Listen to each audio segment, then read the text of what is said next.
What else?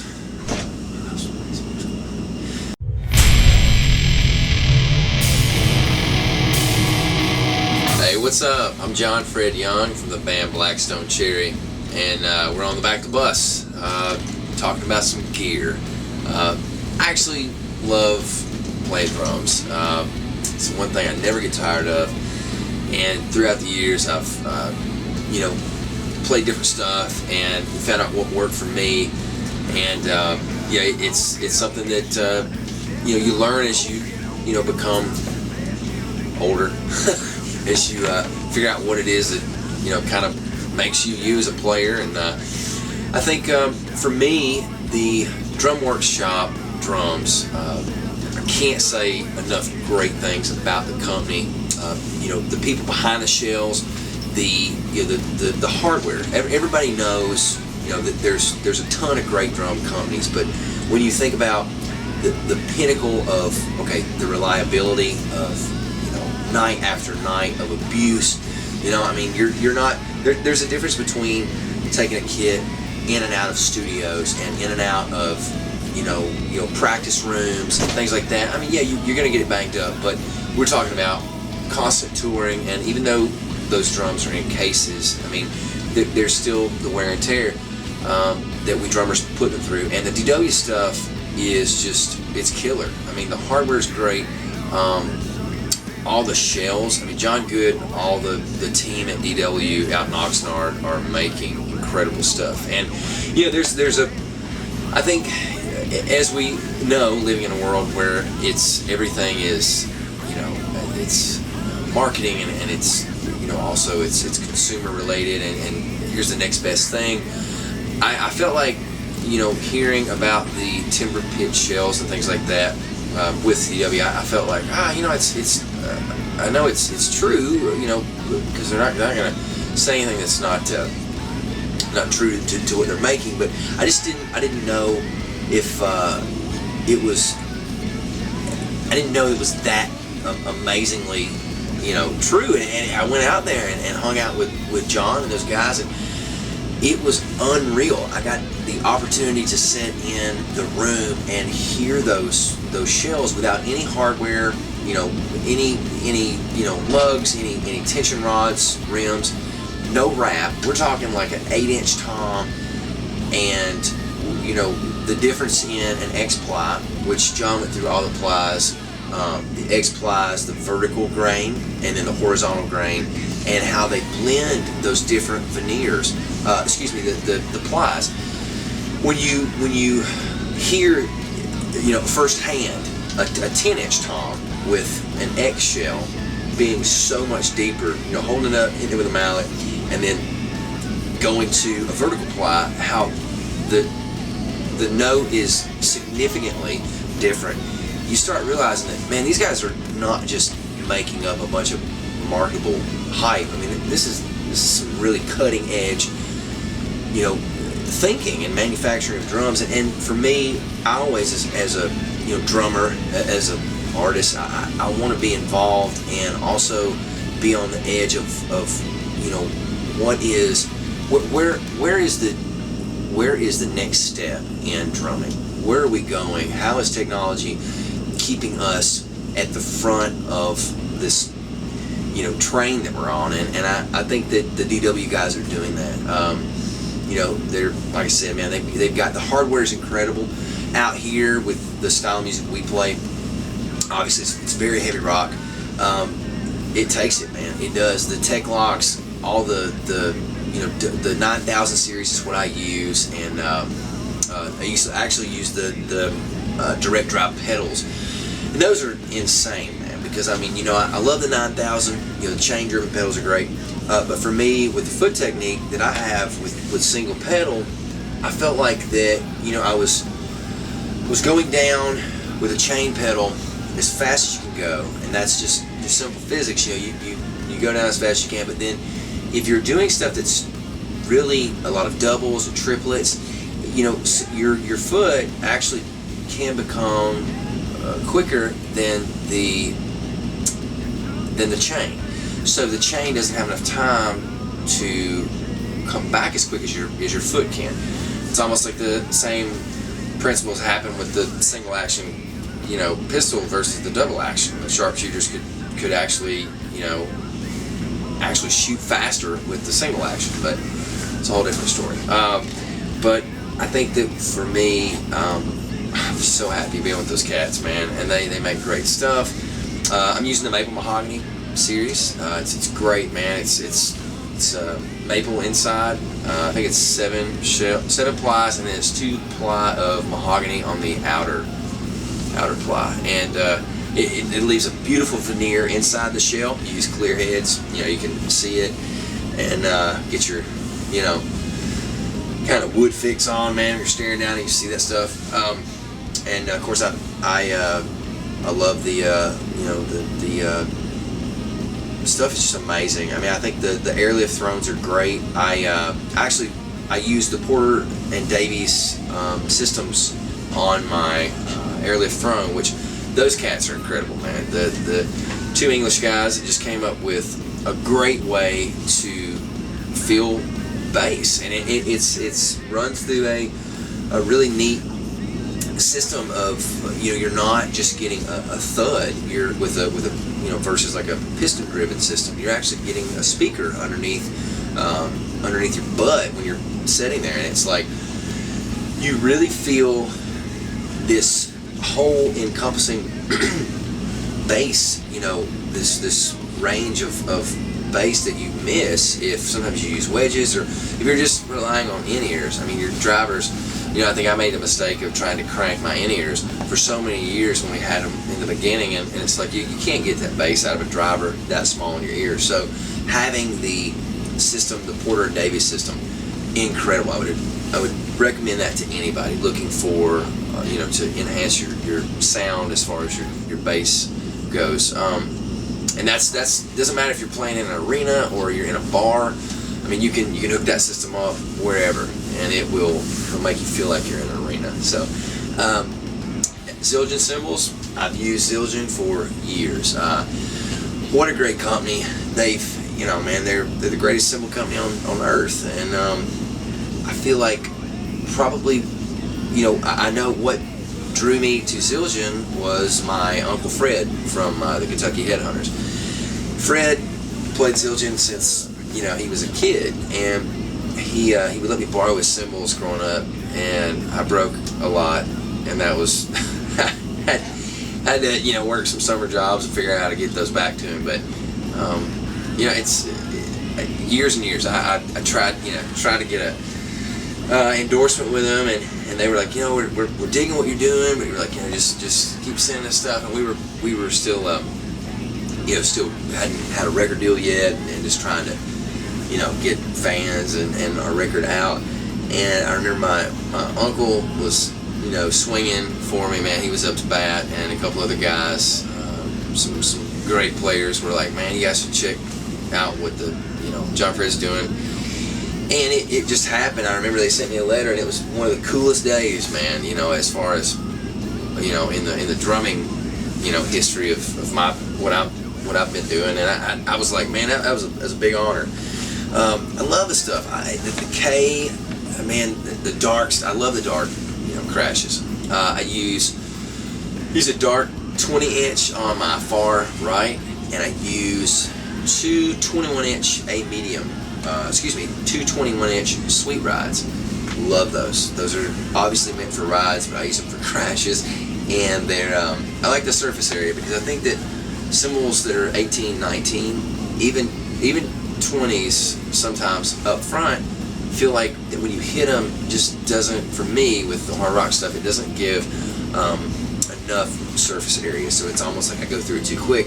Simple physics, and the bigger cymbals kind of give back, and they're not too heavy. Like for me, I don't like really heavy cymbals. I mean, there's great cymbals that Zildjian makes that are like the Mega Bell and stuff like that, and the power projection rides. I mean, those are killer. For washing though, I prefer a 23-inch A medium ride. It's not rare, but I mean, not a lot of people use it. They use the 22s or the 24s. 24 is a little big for me getting my rack tom. So, but yeah, that's I like the 21. It's excuse me, the 23 for ride. I like it. And 15-inch Master Sound hi-hats. I love the New Beat hi-hats.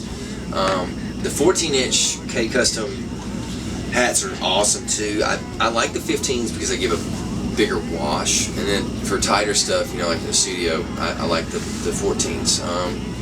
But yeah, man, 20-inch Oriental China on my far right. Love that guy. That's one of the greatest trash cymbals I've ever played. I've played a lot of them. They take abuse. I'm trying to think what else. Yeah, everything they make's great. I mean, the Constantinople stuff is killer. I don't play it live because I go through it. The K stuff. You know, even that. I remember when they had the Z Custom. You know, I used to have the 20 inches, and they had the cool, you know, hammering that spiraled. It was so neat. I thought those sounded great. Let's see. As far as sticks, man, I use Vader sticks. Love Vader. I joined with them in 2011, and man, they were there at the right time, and I was really having some trouble with some other stuff I was playing, and I went to I think I went to Guitar Center and got 4 or 5 pair, and you know, I was, you know, obviously, you know, it was just blown away, and I felt like that the stick held up better under a lot of pressure from hard rock playing.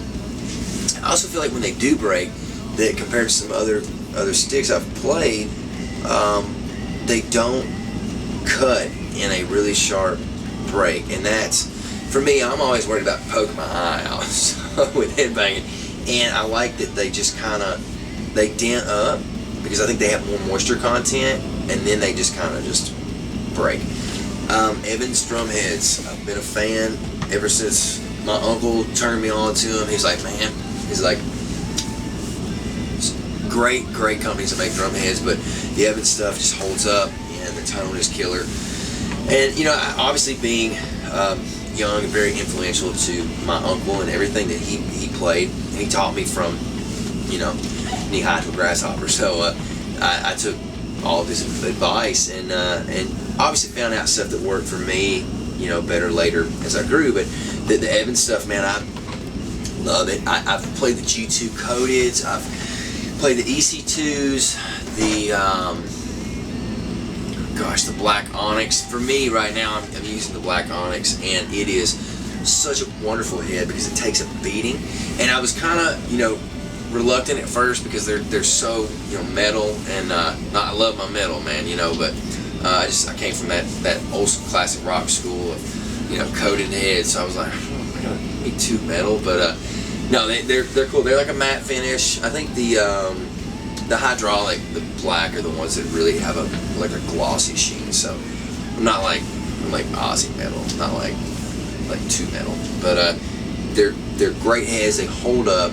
The tone is there too, so it's not just a head that, you know, you get a thud out of and that's it. You have great tone, great response.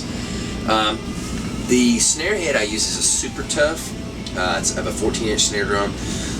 That snare head works really great for me. I've used some other things. I think that it has a sensitivity because it's not that thick. I think it's a 2-ply 7.5, so I think it's a 14 mil ply, if I'm not mistaken, and it's a very nice head.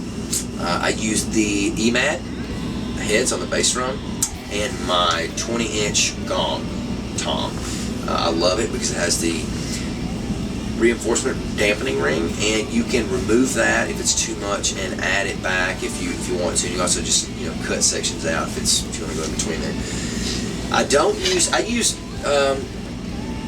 G1s on the resonant heads because I've used the EC2s and they're great, they're really cool. But I grew up using the G1s, so the tone to me, getting the note that I like to hear, because obviously the resonant side is where we get our note from, and, you know, batter is for striking, pushing the air column.